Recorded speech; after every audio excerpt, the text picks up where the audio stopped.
Definitely playing this for my next guest because, Liz, I think you are gorgeous and you do a brilliant thing for everybody who's lucky enough to live in an area where you have written and prepared a quiz trail for them to go out and enjoy on a chilly day like this when we've all eaten a bit too much over Christmas. Wouldn't it be nice to get out there, not only for the exercise and to make ourselves feel better, but also to learn a bit more about where we live? Liz Foster, welcome to the radio. She's the lady behind not only Kent's quiz trails, but you've got them in Surrey now, you've got them in Sussex. Yes. Where else can people walk one of your quiz trails?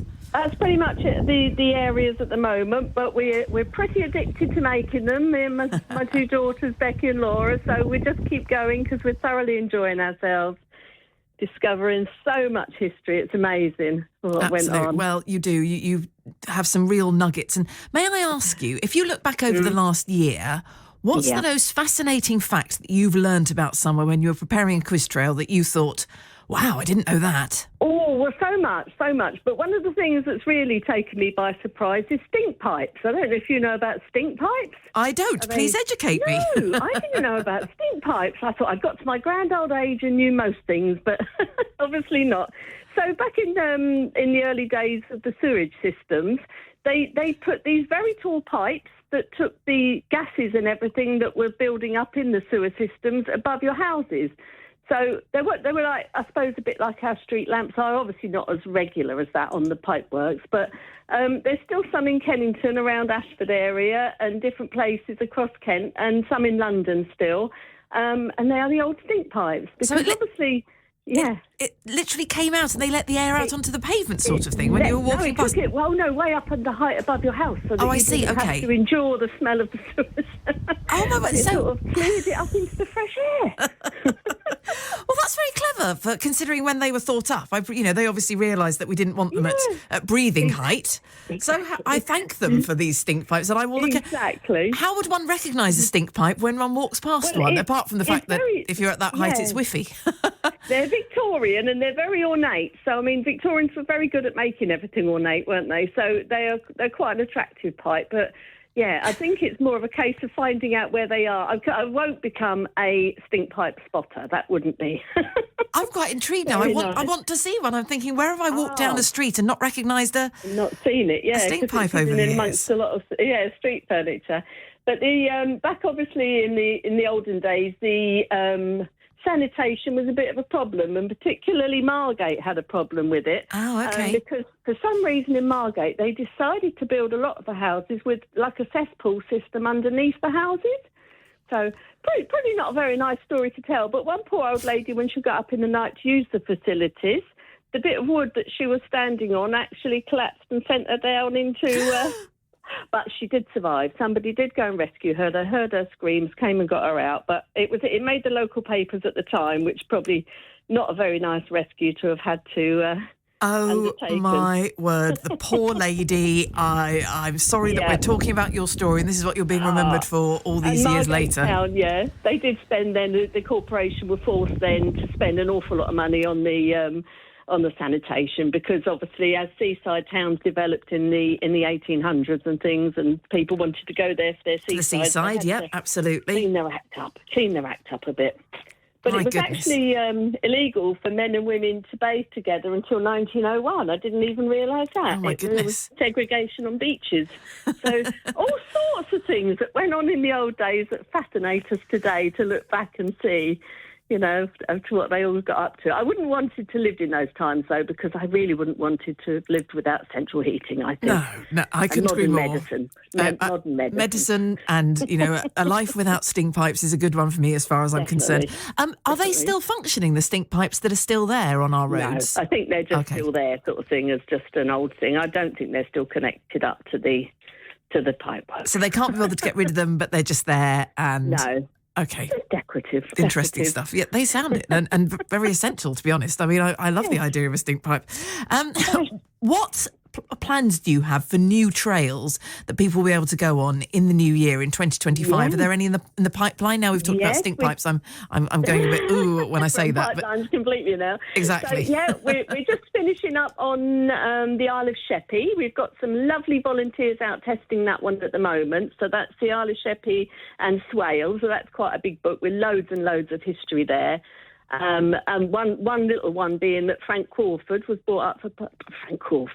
Spencer, Michael Crawford, was brought up for part of his childhood on the Isle of Sheppey, and he had a different surname. I think it was Ingram's or something, and he needed to get a name for equity, and so he saw a Jacob's cream cracker van going by with Crawford's on the side, and he decided to call himself Crawford. Apparently, he's recorded that's where he got his name from, seeing a lorry go by.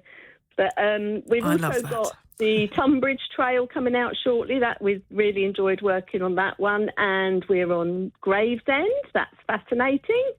And then in Surrey, Kingston we're working on, and Hastings in East Sussex. So lovely. Loads and loads keeping us entertained, because as I say, everywhere that we look into, we're just amazed at what we find out, and all the particularly royal stories, all sorts of things that went on in the olden days. It's fascinating. Tell me a fascinating fact about Hastings.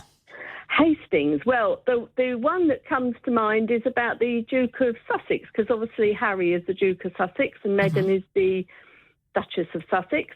But there's only ever been Meghan as the Duchess. So there was a Duke before, but he married illegally. He married without his father's consent, the king's consent. Yeah, and he was a prince and he had to have the consent, and he didn't, and he married, so it was classed as a void marriage.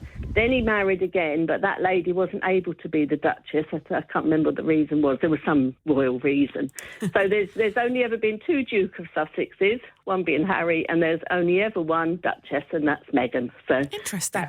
Yes, and they visited Hastings a lot, which is what the connection to Hastings is. Fascinating. So, yeah. I love your quiz books and your quiz trails, because I guarantee that even if you think you know where you live, you'll go on one of Liz's trails and you'll find something out that you had no idea about, because that's what her books are really, really good for. And again, it's getting the exercise and things. Yes. What are some of the comments and feedback you've had back from your customers when they've bought a quiz trail book and then done it? Do you hear back from people often? Yes, quite. We get some lovely comments back, and the ones that we like most is where it's people out with their children. There was one in Cheam in Surrey, a family, they went out, took their daughter, and she was 8. And they said she was so thrilled with everything she learnt. She did a little presentation in her classroom of things she'd learnt. And I thought, oh, that's so lovely. To spark an interest in the history is amazing, because, I think we all live busy lives, don't we, and that sort of thing. And it's only when we actually sort of stop and think, oh, yeah, that's really amazing that's been sitting there and I've walked past it all those times.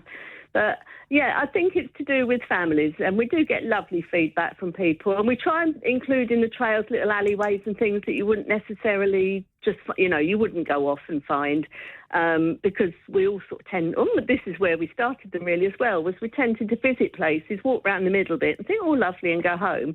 But we hadn't really seen an awful lot, of what was there and what had gone on. So, yeah, so it's just sort of taking people on the journey that we've sort of discovered as well, and to go to different little parts of it. So, yeah, I love them to bits. Well received. I really do. And it doesn't surprise me that people are entertained by them. Did you ever imagine when you started off with the one in Rochester during lockdown, when you were living there with your family, you did it for your daughters initially in lockdown to keep them entertained, didn't you? Could you ever have thought that a few years later you'd be talking to me on the radio and talking about, quiz trails all over, as you say, Kent, Sussex and Surrey, far and wide now you can go on a quiz trail.